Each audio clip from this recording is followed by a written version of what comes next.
ಸೇರಿಕೊಂಡಿದ್ದೆವು, ಬೇಕಾದ ಉದ್ಯೋಗದಲ್ಲಿ ನಾವು ತೊಡಗಿಕೊಂಡಿದ್ದೆವು. ಮತ್ತೆ ಬರಬೇಕೆನ್ನುವಂತಹ ಅಪ್ಪಣೆ ಆಯ್ತಲ್ಲ, ಆ ಮಗದೊಮ್ಮೆ ನರ್ತನವಾಗಬೇಕೇ. ಹಾಗಾದ್ರೆ ಕಾರಣವೇನೋ ಗೊತ್ತಿಲ್ಲ, ಇದೆ ಅಪ್ಪಣೆ ಆಗಲಿ.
ನಾವೊಂದು ಶಿಸ್ತು ಅಂತ ಇಟ್ಕೊಂಡವು. ಹೌದಪ್ಪ, ಉಂಟೆ ನಿಯಮಗಳು ಅಲ್ಲವೇ? ಸಮಯ ಪ್ರಜ್ಞೆ ಇದು ಲೋಕಕ್ಕೆ ನಾವು ಹಾಕಿಕೊಡುವ ಪಾಠ.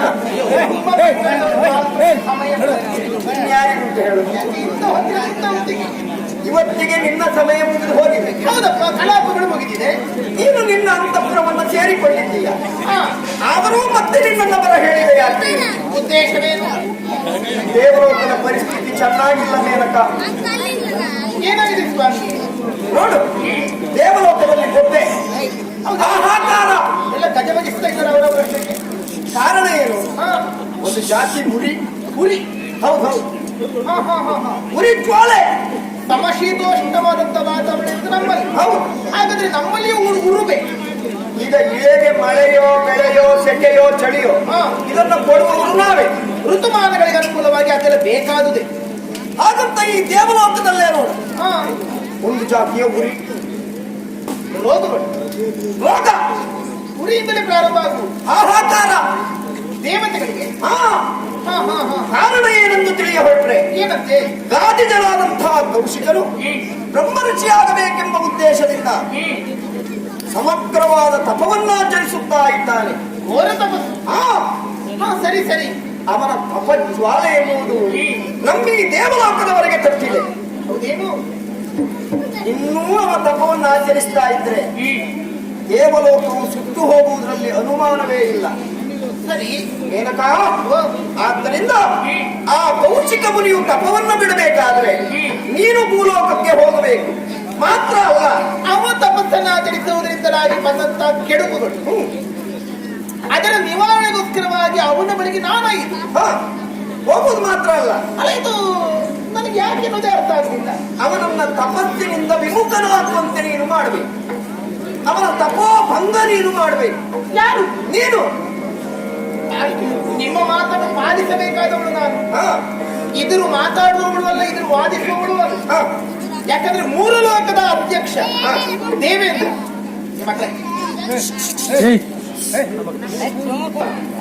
ನಿಮ್ಮ ಮಾತನ್ನು ಒಪ್ಪಿಕೊಂಡು ನಡೆಯಬೇಕಾದವಳೇ ಹೊರತು ವಿರೋಧಿಸುವಂತ ಅವಕಾಶವೇ ನಮಗೆ.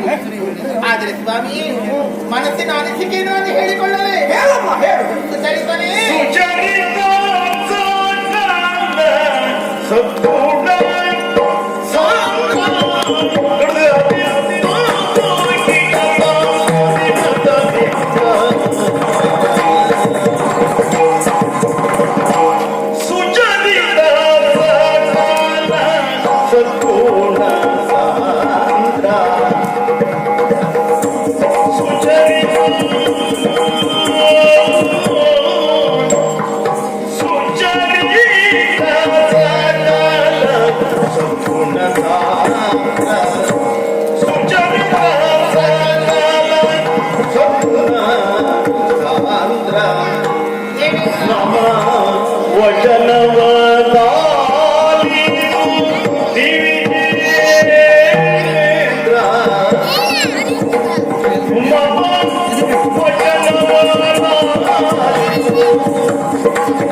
ಎಷ್ಟೋ ಜನರಿದ್ದಾರೆ ಈ ಪ್ರಪಂಚದಲ್ಲಿ. ಸರಿ, ಆದರೆ ಅವರೆಲ್ಲರೂ ಕೂಡ ಹೀಗೆ ಬಾಹ್ಯ ಪ್ರಪಂಚದ ಗೊಡವೆ ಇಲ್ಲದೆ ಅಂತರ್ಮುಖಿಯಾಗಿ ಉಗ್ರವಾದಂತ ತಪಸ್ಸನ್ನು ಆಚರಿಸುತ್ತಾರೆ.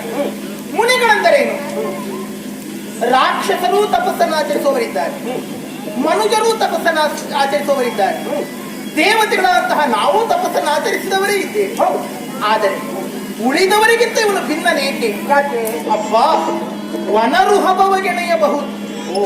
ಧ್ಯಾನಕ್ಕೆ ಕುಳಿತ ಅಂತಾದ್ರೆ ಸಾಕ್ಷಾತ್ ಬ್ರಹ್ಮದೇವನ ಅಲ್ಲ, ಕಡೆಯ ದಿಕ್ಕಿನ ನಿವಾಸಿಯಾದಂತಹ ಸ್ಥಾಣುವಿನಂತೆ ಅಚಲವಾಗಿ ಕುಳಿತಾನ. ಅಂತಹ ಮುನಿಯನ್ನು ನಾವು ತಪಸ್ಸಿನಿಂದ ವಿಮುಖಗೊಳಿಸುವುದು ಸುಲಭ ಸಾಧ್ಯವಾದ ವಿಚಾರವಲ್ಲ. ಮತ್ತು ನಾನು ಹೆದರುತ್ತಾ ಇರುವುದು ಯಾಕೆ ಗೊತ್ತೇ? ಮೊನ್ನೆ ಆದ ಪ್ರಕರಣ, ಆ ಕೌಶಿಕ ವಿಶ್ವಾಮಿತ್ರರ ತಪಸ್ಸನ್ನು ಕೆಡಿಸುವುದಕ್ಕೆ ನೀವು ಮುಂದಾಗುವುದಿಲ್ವೇ ಹೇಳಿ? ತ್ರಿಶಂಕು ಭೂಪಾಲನಿಗೆ ಸ್ವರ್ಗವನ್ನು ಕೊಡಿಸುತ್ತೇನೆ ಎಂದಂತ ಕೌಶಿಕರವರು ಕಳಿಸಿಕೊಟ್ರಲ್ಲ ಕೌಶಿಕ ಆ ತ್ರಿಶಂಕುವನ್ನು. ಆದ್ರೆ ಮೇಲೆ ಬರುವುದಕ್ಕೆ ತಾವು ಬಿಟ್ಟವರಲ್ಲ, ವಜ್ರಾಘಾತವನ್ನು ಮಾಡಿದಿರಿ. ಪರಿಣಾಮವಾಗಿ ತಲೆ ಕೆಳಗಾಗಿ ಬಿದ್ದ ತ್ರಿಶಂಕು ಭೂಪತಿ. ಆದ್ರೆ ಏನು ಮಾಡಿದ ಆ ಮುನೀಂದ್ರನು? ಭೂಲೋಕದಲ್ಲಿ ನಿಂತೆ ಒಂದೇ ಒಂದು ಮಾತು, ತಿಷ್ಠ ಎಂದ ಮಾತ್ರದಲ್ಲಿ ತಲೆ ಕೆಳಗಾಗಿ ಬೀಳುತ್ತಿರುವಂತಹ ತ್ರಿಶಂಕು ಭೂಪತಿ ಅಲ್ಲೇ ಉಳಿದನಲ್ಲ.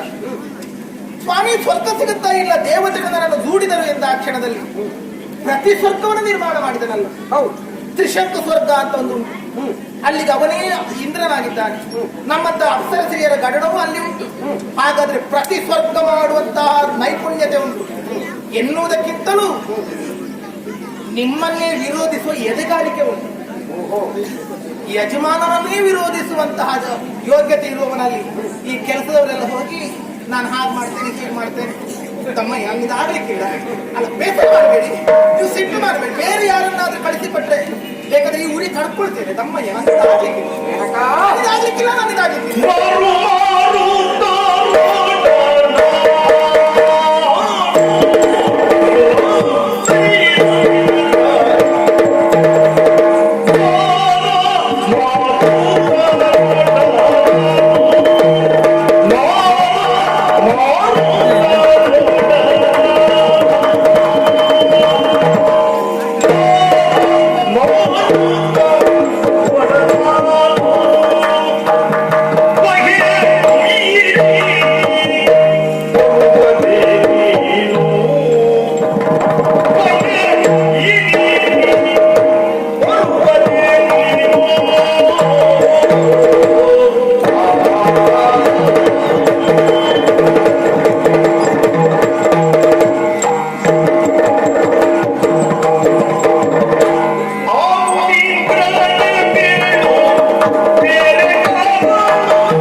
ಅವ ಶಿವನಂಥವ.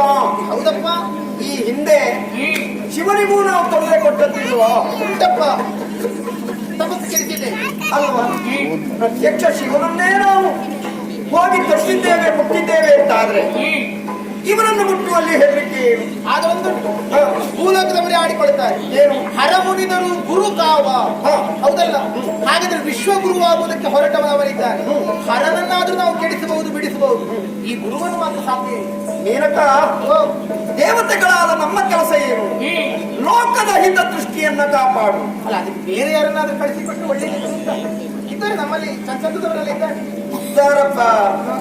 ನಾನು ಇದ್ರು ಮತ್ತು ನಿನ್ನನ್ನೇ ಆಯ್ಕೆ ಮಾಡಿದ್ದೆ ಯಾಕೆ? ಸುಮ್ಮನೆ ನೀವು ಸುಮ್ಮನೆ ಬ್ರಹ್ಮಾಸ್ತ್ರಕ್ಕೆ ಗುಬ್ಬಿ ನೀಟು ಮಾಡಿಕೊಟ್ಟ ಹಾಗಾದೀತು. ನೀನು ಎರಡಕ್ಕೂ ಆದೀತು ಅಂತ.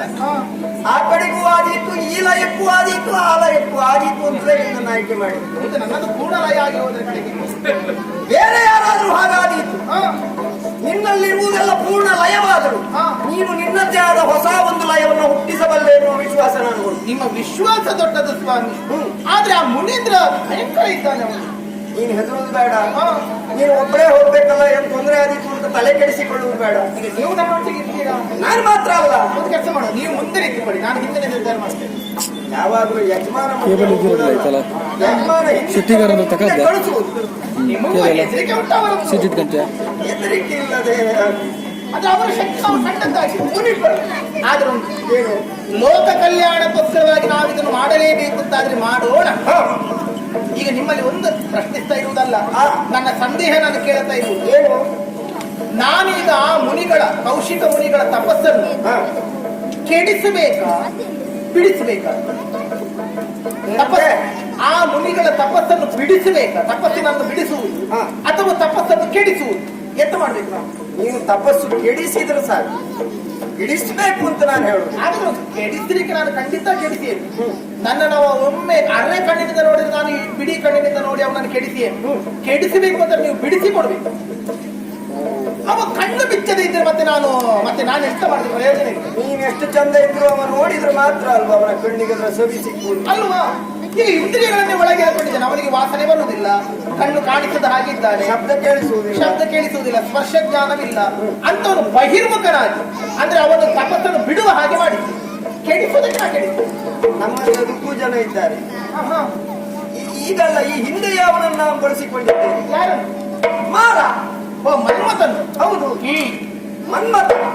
ಅವ ಮತ್ತು ಮಾರುತ ಇಬ್ರು ನಮ್ಮೊಟ್ಟಿಗಿದ್ರೆ ಒಂದು ವ್ಯಕ್ತಿಗೆ ಯಾವಾಗಲೂ ಹಾಗೆ ಆ ಮನ್ಮಥನ ಸಂಮೋಹನ ಶರ ಪ್ರಯೋಗವಾದರೆ ಆದರೆ ಹದವಾದ ಮಾರುತನು ಬೀಸಿದರೆ ಹಾ ಗಂಡು ಬಿಡದಿದ್ದರೋ ಬಿಡಬೇಕು. ಹೌದೇನು?